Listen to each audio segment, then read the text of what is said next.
Ram one गमन। माता के चरण छूकर राम ने वन जाने की आज्ञा मांगी। कौशल्या ने कहा, मैं तुम्हें वन जाने से रोकती हूँ। तुम्हारे पिता कैकेयी के बहकावे में आ गए हैं। जब तुमने कोई अपराध ही नहीं किया तब वन क्यों जाओ? राजा की आज्ञा अनुचित है, उसे मत मानो। राम ने नम्रता से उत्तर दिया, माँ, पिता की आज्ञा मुझे माननी चाहिए और तुम्हें भी माननी चाहिए। उनकी आज्ञा का उल्लंघन करना मेरी शक्ति के बाहर है। अब मुझे वन जाने की अनुमति दो और आशीर्वाद दो। लक्ष्मण से उन्होंने कहा, भैया, भाग्यवश जीवन में ऐसे उलट पफेर उतार चढ़ाव आते रहते हैं। इसमें किसी का दोष नहीं, न राजा का और न माता कैकेयी का। भाग्य की बात लक्ष्मण को बिल्कुल अच्छी नहीं लगी। वे तमक कर बोले, भाग्य के भरोसे तो जीना कायरों का काम है। जीवन उसी का सफल है जो अपने भरोसे जीता है। अपने बाहुबल से आप राज सिंहासन पर बैठे। अगर किसी ने विरोध किया तो मैं अयोध्या में आग की वर्षा कर दूंगा।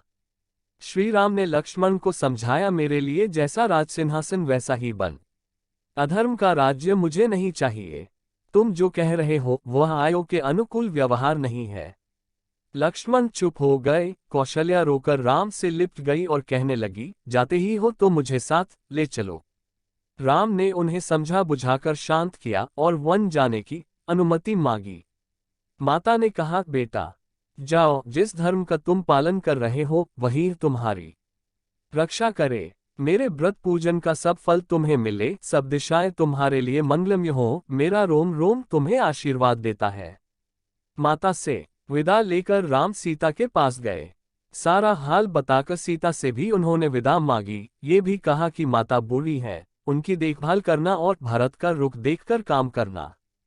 वे कुल के भी स्वामी होंगे और राजा भी। उनके सामने मेरी प्रशंसा भूलकर भी न करना, क्योंकि प्रभुता वाले लोग अपने सामने दूसरों की प्रशंसा सहन नहीं कर सकते। 14 वर्ष बाद हम तुम फिर मिलेंगे। इस समाचार से सीता व्याकुल हो गई। फिर संभल कर बोली, मुझे छाया की भांति तुम्हारे साथ रहने का पिता से आदेश मिला है। इसे तुम जानते ही हो। मैं भी वन को चलूंगी। राम ने उन्हें बहुत तरह से समझाया बुझाया। जब वे किसी तरह न माने तो राम ने कहा, तुरंत चलने के लिए तैयार हो जाओ। तभी लक्ष्मण भी वहां आ गए और उन्होंने भी साथ चलने का आग्रह किया। अंत में राम को उन्हें भी साथ चलने की अनुमति देनी पड़ी। लक्ष्मण से उन्होंने कहा, माता से अनुमति लेकर गुरु वशिष्ठ के घर जाओ। वहां से मेरे सुरक्षित दिव्य अस्त्र शस्त्र ले आओ। माता से अनुमति लेकर और गुरु के यहाँ से अस्त्र शस्त्र लेकर लक्ष्मण लौट आए। इधर श्री राम ने अपना और सीता का सारा सामान ब्राह्मणों और सेवकों को बांट दिया। सीता और लक्ष्मण को लेकर वे पिता के पास विदाई के लिए चल दिए। सिय सकुच बस उतरु न देई, सो सनी तमकी उठी के लोग बिकल मूर्छित नरनाहु, काह करिय कछ सूझ न काहू। राम वन गमन का समाचार सारी अयोध्या में फैल चुका था। राम लक्ष्मण और सीता को के महल की ओर जाते देखकर नगरवासी दशरथ और कैकेयी को धिक्कारने लगे। उधर राजा महल में राजा दुख से तड़प रहे थे। उन्होंने कौशल्या और सुमित्रा को अपने पास बुला लिया था। राम ने सबसे विदा मांगी। राजा ने उठने को कोशिश की पर वे गिर पड़े और मूर्छित हो गए। जब उनकी मूर्छा जगी तो राम ने विदा मांगी और कहा, सीता और लक्ष्मण भी मेरे साथ जाने का आग्रह कर रहे हैं। हम लोगों के लिए आप शोक न करें। राजा दशरथ ने कहा, बेटा, कैकेयी ने मेरी मति हर ली है। मुझे पकड़कर बंदीगृह में डाल दो और अयोध्या के राजा बन जाओ। राम ने बड़ी नम्रता से कहा, पिताजी, मुझे राज्य लोभ बिल्कुल नहीं है। यदि मैं वन न जाऊं तो आपका वचन भी मिथ्या होगा। रघुकुल की रीति मिट जाएगी। मुझे वन जाने दीजिए। कैकेयी बीच बीच में राजा दशरथ को फटकारती जाती थी। राम को छाती से लगाकर राजा मूर्छित हो गए। इतने में कैकेयी वल्कल वस्त्र ले आई और राम से बोली, लो, इन्हें पहनकर वन को जाओ। राम ने राजसी वस्त्र उतार दिए और वल्कल वस्त्र पहन लिए। सीता को भी कैकेयी ने तपस्विनी के वस्त्र दिए।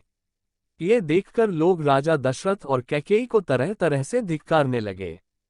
सीता से लिपटकर रानियां रोने लगी। राजा भी अपना सिर नीचे कर रोने लगे। सुमित्रा ने लक्ष्मण को आशीर्वाद दिया और कहा, सीताराम को ही तुम अपना माता पिता समझना। इनकी रक्षा के लिए अपने प्राण देने से भी न हिचकना। जाओ वीरपुत्र, जाओ, निश्चित होकर सीता राम के साथ जाओ। राम ने तब फिर अनुमति मांगी और सीता तथा लक्ष्मण को साथ लेकर वे चल दिए। अंतःपुर की सब स्त्रियां रोती बिलखती उनके पीछे पीछे चलीं। नगर के द्वार पर सुमंत रथ लिए खड़े थे। राम, लक्ष्मण और सीता रथ पर चढ़ गए। राम के आदेश से सुमंत ने वेग से रथ हाँका, प्रजा और रानियां रथ के पीछे दौड़ने लगीं। राम, राम, मेरे राम, हा लक्ष्मण, हा सीता की पुकार दसों दिशाओं में फैल गई। अब राजा दशरथ को रथ की धूल भी दिखाई नहीं देती थी। राजा हताश होकर गिर पड़े। रानियां उन्हें उठाकर कौशल्या के भवन में ले गईं। राजा कभी बेसुध हो जाते और कभी राम, राम कह चिल्ला उठते। सारी अयोध्या नगरी शोक सागर में डूब गई। घर, बाजार और गलियों में सन्नाटा छा गया। मनुष्यों की तो क्या, पशु पक्षियों ने भी खाना पीना छोड़ दिया। उधर नगरवासियों की एक भारी भीड़ रथ के पीछे पीछे दौड़ रही थी। समझाने बुझाने पर भी जब लोग न लौटे, तब राम लक्ष्मण भी रथ से उतरकर उनके साथ पैदल ही चलने लगे। संध्या होते होते वे तमसा नदी के किनारे पहुंचे और उन्होंने वहीं रात बिताने का निश्चय किया। सीता और राम माता पिता की याद करते हुए तृणशैया पर विश्राम करने लगे।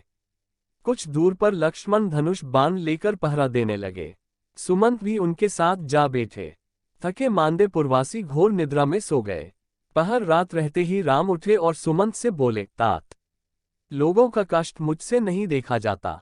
शीघ्र रथ तैयार करो और इस प्रकार रथ हाँको कि जगने पर लोगों को पता न लगे कि रथ किधर गया। सुमंत ने ऐसा ही किया। सवेरा होने पर जब लोगों को आंखें खुली तो देखा कि राजकुमार नहीं है। वे इधर उधर दौड़कर उन्हें खोजने लगे। जब कहीं पता न लगा तो निराश होकर नगर को लौट गए।